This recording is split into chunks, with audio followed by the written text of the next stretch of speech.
The drama surrounding the Indiana Fever's late-season surge has taken a turn that few could have predicted. And at the center of it all is Kelsey Mitchell, a player whose words in the locker room may end up being remembered as the spark that redefined an entire franchise. What unfolded on the court against the Minnesota Lynx was more than a win. It was a declaration. Indiana, battered by injuries, stripped of 5 key players including Caitlin Clark herself, did not bend, did not break, and instead delivered a statement performance that reverberated across the WNBA. For a team long dismissed as a rebuilding project, the night carried the weight of something larger, proof that they are no longer content to be underdogs. They are contenders now, and they're daring the league to stop them. The game itself began with a shockwave. From the opening tip, Indiana punched first, ripping off a 10-0 run that forced the Lynx into an early timeout. The energy was undeniable. The Fever were not interested in easing into the night. They were imposing themselves, playing as though they had been waiting weeks to finally deliver this message. Caitlin Clark, sidelined in street clothes, rose from the bench, smiling and urging her teammates on. It was a surreal scene. Without their brightest star, Indiana was shining anyway, and in those early minutes you could feel the narrative starting to shift. This wasn't supposed to happen. Just days before, the Fever's playoff hopes looked fragile at best. 4 losses in 5 games had stripped away momentum, leaving fans wondering whether Indiana even had enough healthy bodies to finish the season respectably, let alone compete against an opponent like Minnesota. Clark, Sophie Cunningham, Sydney Colson, Chloe Beebe, and Ari McDonald were all unavailable. That's not just depth being tested, that's the entire core rotation ripped away. In any other circumstance, the season would have been written off as another chapter in a rebuilding process still years away from producing results. But the Fever, under head coach Stephanie White, refused to accept that fate. White's mantra became simple but powerful. Be where your feet are. It was more than a cliche. It forced each player to let go of the noise surrounding who wasn't there and instead lock in on who was. It was about presence, about investing in the possession directly in front of them, about finding strength not in lamenting losses but in maximizing what remained. For veterans, it meant stepping into leadership roles they hadn't always carried. For bench players, it meant seizing the opportunity to prove themselves under the brightest lights. And for Kelsey Mitchell, it meant elevating her already historic season into something even greater. That resilience played out visibly in their battle with the Lynx. Indiana didn't just compete, they dictated. They played with a frenetic energy, swarming on defense, diving for loose balls, attacking the rim without hesitation. Every rebound, every loose possession became a small act of defiance. By the time Minnesota tried to steady themselves, Indiana had already rewritten the flow of the game. This wasn't a team surviving in spite of circumstances. This was a team winning because of them. At the center of it all was Aaliyah Boston, the reigning Rookie of the Year, who once again played beyond her years. She became the axis of Indiana's attack, forcing double teams in the post, finding cutters with guard-like precision, and breaking her own rebounding records as though it were routine. Her ability to collapse defenses and control the paint freed up opportunities everywhere else. Each time she touched the ball, the Lynx scrambled, and in those moments, Indiana's depth revealed itself. Odyssey Sims, a veteran guard fighting for a second chance in the league, delivered exactly that. Coming off the bench, she poured in 15 points with a calm efficiency, controlling tempo and creating plays as if she had never left the spotlight. Afterward, she described it as a fresh start, and it looked every bit the part. Then came Ariel Powers, another mid-season addition who seized her moment by drilling back-to-back three-pointers just as Minnesota threatened to claw back into the game. Each shot felt like a dagger, silencing the Lynx and electrifying Indiana's bench. Lexi Hull added her own brand of grit, defending multiple positions, contesting shots, and still finding ways to contribute offensively.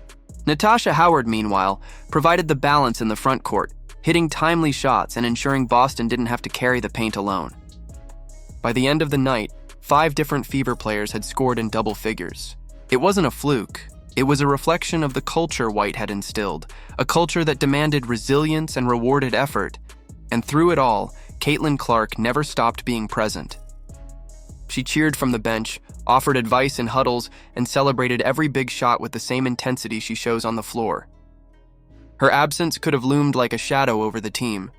Instead, it became a rallying point, proof that even without their brightest light, the Fever could burn just as hot. But the true heartbeat of this team was Kelsey Mitchell. Already in the midst of the greatest scoring season in franchise history, averaging over 20 points per game for the first time ever, Mitchell had every reason to fold under the increased defensive pressure she faced without Clark beside her. Double teams, traps, denials, it all came her way. Yet she continued to produce, balancing aggression with trust, knowing when to take over and when to empower her teammates. That balance is what transformed Indiana from a one-woman show into a legitimate collective force. Mitchell's leadership wasn't confined to the court. After the Fever's third straight win, she delivered words in the locker room that cut deeper than any box score could capture. "You've seen our growth." 4 simple words, but they resonated with everyone in the room. They weren't about her scoring record or her MVP campaign, or even the historic winning season the Fever had just secured.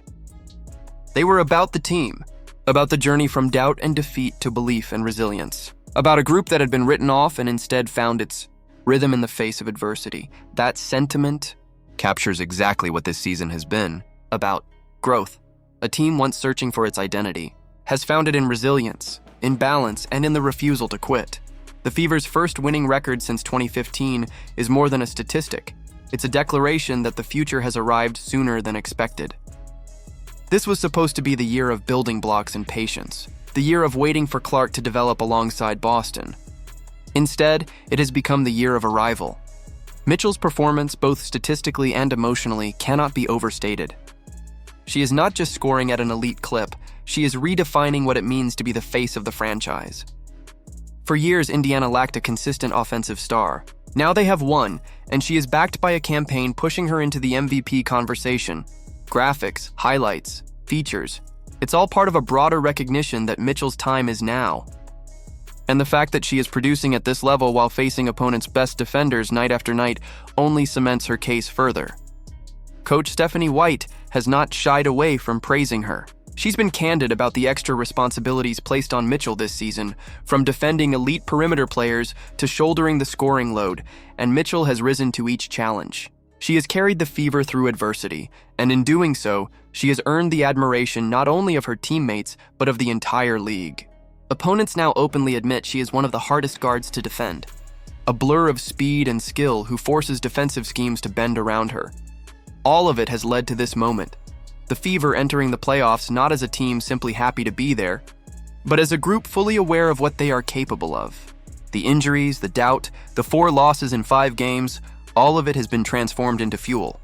And as Mitchell's words echo through the locker room, there's no mistaking the message. This is not the end. It is only the beginning.